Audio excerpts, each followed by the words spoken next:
자, 이번 시간에는 시멘틱 웹이라고 하는 것을 알아보겠는데요. 자, 이름은 뭔가 굉장히 어렵게 느껴지지만 의미가 잘 드러나는 웹이라는 뜻으로 생각하시면 될 것 같아요. 보통 한국에서는 의미론적인 웹이라는 표현을 쓰긴 하는데 잘 드러나진 않죠. 잘 느낌이 오진 않잖아요. 자, 이 시멘틱 웹이라고 하는 것은 제가 앞서서 꾸준히 말씀드렸던 게 뭐였어요? 이 웹이라는 것에서 HTML이 차지하는 역할은 바로 정보라고 말씀을 드렸죠. 그리고 바로 그러한 정보로서의 역할을 더 잘 수행하게 하기 위해서 이 HTML은 끊임없이 변화해 왔습니다. 그 중에 하나가 이 디자인을 담당하는 역할을 하는 태그나 속성들이 CSS로 완전히 분리가 되는 그런 흐름도 있었고요.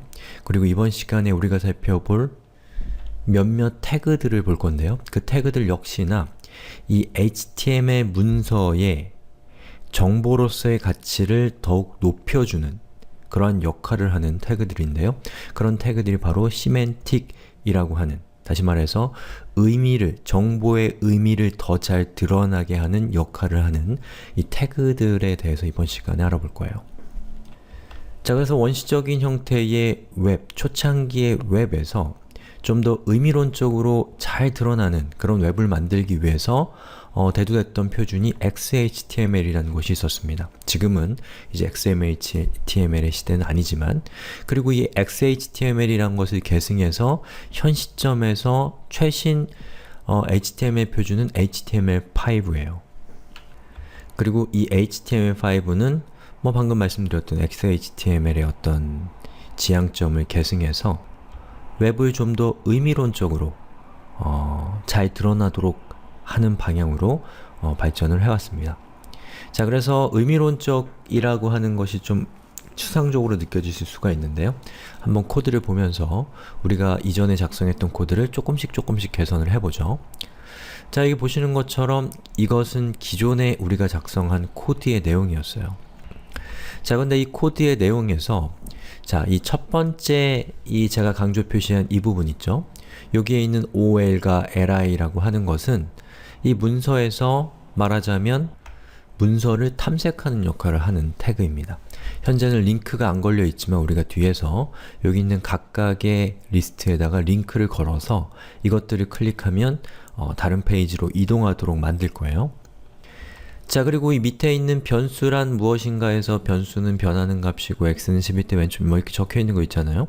자, 이것은 이 문서에서 이 본문에 해당되는 내용입니다.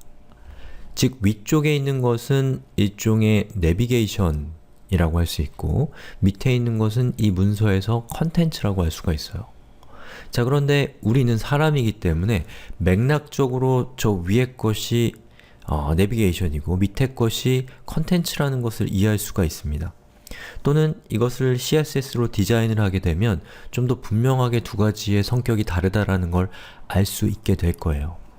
자, 그런데 기계, 다시 말하면 예를 들면 검색 엔진이라든지 아니면 시각장애인들이 사용하는 이 스크린 리더 같은 그런 장치들은 위에 있는 이 리스트와 아래에 있는 리스트의 성격을 구별하는 것을 잘 할 수가 없습니다. 자, 바로 그런 이유로 인해서 내비게이션, 즉 웹사이트를 탐색하는 정보를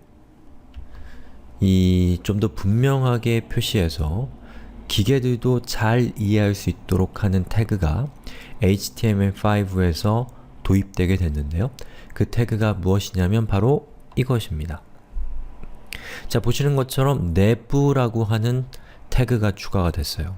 nav, 내비게이션의 줄임말이겠죠. 저렇게 이 리스트를 nevi라고 하는 태그로 감싸주게 되면 이 기계들 입장에서는 저기 있는 리스트가 내비게이션을 위한 리스트라는 것을 분명하게 이해할 수 있다는 겁니다. 그리고 밑에 있는 이 내부로 감싸져 있지 않은 것은 그냥 컨텐츠가 되는 것이죠. 자, 그래서 이 nevi라고 하는 것은 저것은 사실은 어떤 의미가 어떤 기능이 있다고 볼 수는 없어요. 저 nevi를 쓴다고 해서 화면상에 표시되는 모습이 달라지거나 그렇지 않습니다. 똑같습니다. 다만 NAV라고 하는 약속 약속되어 있는 태그를 쓰는 걸 통해서 누가 봐도 저 내부 안쪽에 있는 부분이 이 웹사이트를 탐색하는 데 사용되는 정보라는 것을 이해할 수 있게 된다는 것이죠.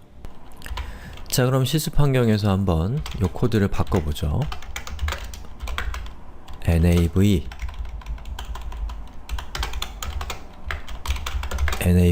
그리고 보기 편하게 들여쓰기를 이렇게 하고 리로드를 해보면 보시는 것처럼 어떤 변화도 존재하지 않습니다. 하지만 다만 이 컨텐츠가, 여기 있는 이 내용이 바로 내비게이션을 위한 내용이라는 것을 의미론적으로 분명히 드러나게 할 수 있다는 차이가 생기는 것이죠. 자, 비슷한 취지로 여기 있는 h1이라고 하는 저 부분 있죠? 저 h1이라고 하는 부분이 이 웹사이트에서 그 웹사이트 전체를 설명하는 어떤 정보가 들어가는 일종의 헤더 영역이라는 것을 표현하기 위해서, 좀 더 분명하게 의미론적으로 드러나게 하기 위해서 이렇게 코드를 고쳐주면 저 h1이라고 하는 것은 이 문서의 헤더 부분에 해당되는, 이 간판에 해당되는 것이다 라는 것을 좀 더 분명히 드러낼 수가 있습니다. 자, 여기 현재는 h1만이 사용이 됐지만 h1이 아니라 뭐 이미지라든지 뭐 다른 텍스트라든지 그런 것들이 쭉 들어갈 수도 있는 것이죠. 그리고 그것들을 묶어서 그것들이 헤더, 간판과 같은 역할을 하는 정보다 라는 것을 드러낼 수 있는 태그가 바로 헤더 태그라는 겁니다.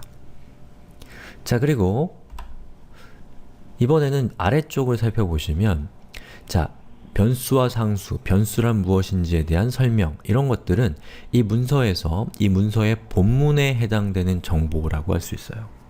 자, 그럼 본문에 해당되는 정보를 좀 더 의미론적으로 잘 드러나게 할 수 있는 방법이 무엇이냐면 이렇게 article이라고 하는 약속되어 있는 태그로 저 부분을 감싸주면 사람도 저걸 딱 보면 아, 저기가 이 문서에서 본문이구나 라는 걸 이해할 수가 있을 것이고요.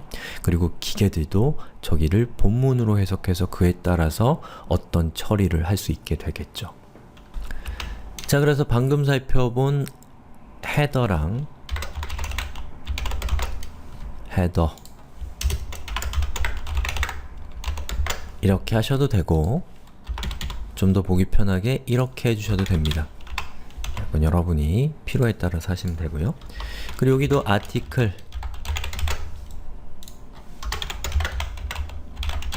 아티클이라고 하고 들여쓰기를 해도 되고 안 해도 되지만 하는 게 좀 더 문서를 보기가 편하겠죠. 자, 이렇게 수정하시면 되는 거예요.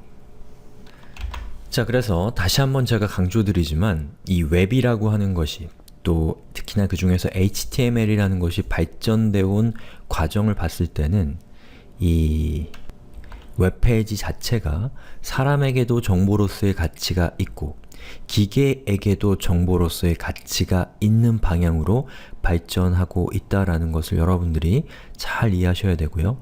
그에 따라서 여러분들이 어떤 웹사이트를 만들 때 그 웹사이트의 정보에 가장 적합한 형태의 태그를 잘 선정하셔서 사용을 하셔야 됩니다.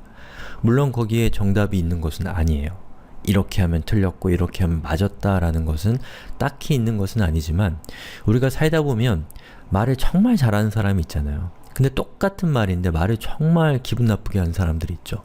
아니면 조리 없게 얘기하는 경우가 있는데 바로 그런 문제예요. 좀 더 유창하게, 좀 더 잘 의미가 전달되도록 이 태그를 작성할 수 있도록 여러분들이 노력을 많이 하셔야 되는 부분입니다. 아시겠죠?